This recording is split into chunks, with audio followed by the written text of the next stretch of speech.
Example 3. Name the intersection of the figures. So we have a cube drawn here, and each of the vertices is labeled. So each corner is labeled with a different point. Those capital letters here are points. So we have plane CHEB, so let's highlight that. Plane CHEB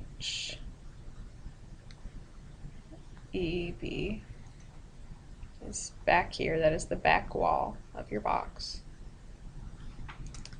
And plane BEFA.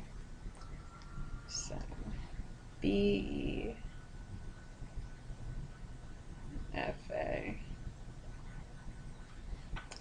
And I see that the only place that they have in common looks like this back line here, the dotted line.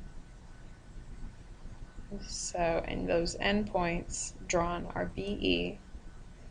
So we'll say that they intersect at line BE, because we're told that those are planes. Two planes intersect at a line. You could have also said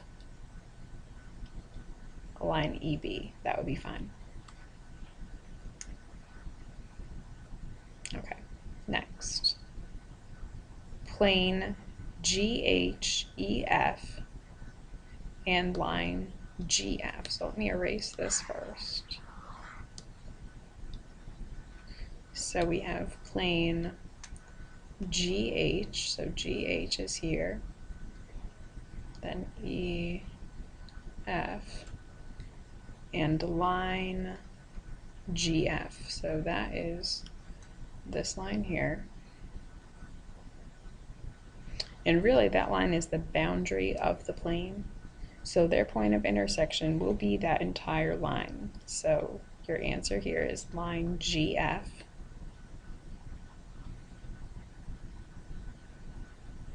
Line GF is their point of intersection. Okay. Next up, part C, we have line AD and line DG. So line, where is this?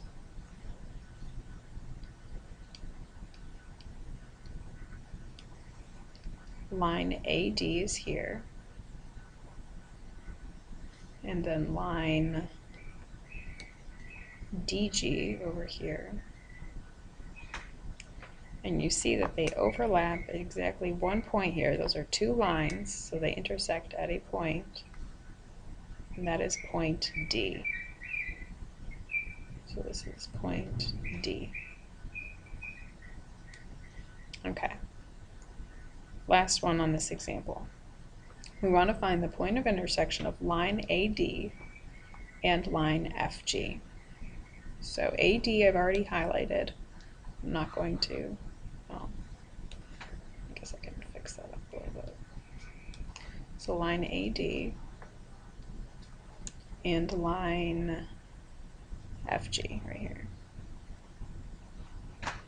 And looking at our picture, those lines do not intersect at all. That is possible. So there is no point of intersection. They are actually parallel lines, so no intersection.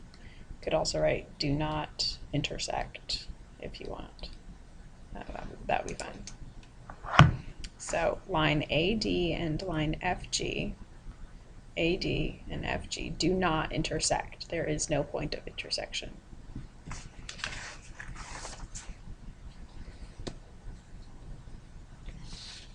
Okay.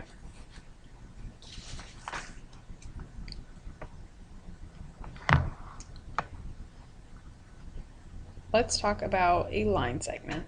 So we've talked about a line. Lines go on forever in one direction, or one dimension I should say, in two directions. So they have two arrows on each end. A line segment is just a part of a line that is bounded by two distinct endpoints. So A and B here would be our endpoints. And you see that they have dots because they are end points. so they have dots. A line segment is 2 points, such as A and B, and all the points between them, so not beyond, only between. And if we wanted to name this line segment, this would be line segment AB, like this. And notice that there are no arrows over AB because it is a line segment. So those arrows are very important. They mean the difference between a line and a line segment.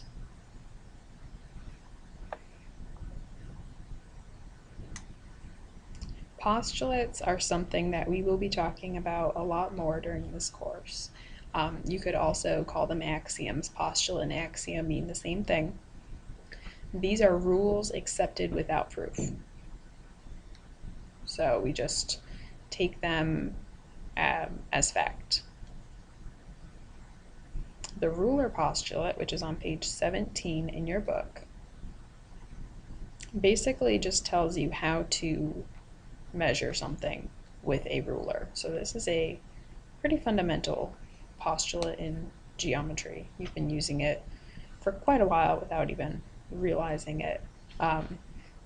So if we have point A and point B here, we can figure out the measure of line segment AB by looking at this ruler here. So A is located at 1, B is located at 3.5. To find this measure, we could say 3.5 minus 1, and that would give you 2.5, and that is your length or your distance here. Length and distance are always positive, so technically this should have absolute value bars around it. And if you use the absolute value bars, then you could also say 1 minus 3.5 absolute value, and that will also give you 2.5. So your distance or your length is 2.5, and in this case we have a unit that is inches. So 2.5 inches. So ruler postulate helps you find distance or length. So used to find length or distance, because those are the same thing. Our next objective is to do some basic constructions. So we're going to start with constructing a copy of a line segment. You see example 4, your instructions say construct segment QR, which is a copy of segment MN. These are line segments because there are no arrows on the ends of the lines. So a good website to look at for constructions if you are reviewing on your own is mathopenreference.com, so mathopenref.com, and there's a link here. We're not actually going to look at that right now, but if you want to go look on your own, it does a step-by-step demo for you. So you see I already have my compass out here, and you do need a compass or a ruler for this, but we're going to use a compass. What you want to do is put the point of the compass on one of the ends of the segment and put the other end of the compass on the other end of the segment, like this. And from here, well, let me actually first plot, this will be point Q, draw point Q, and we're going to take the compass, put the point on point Q, and draw an arc.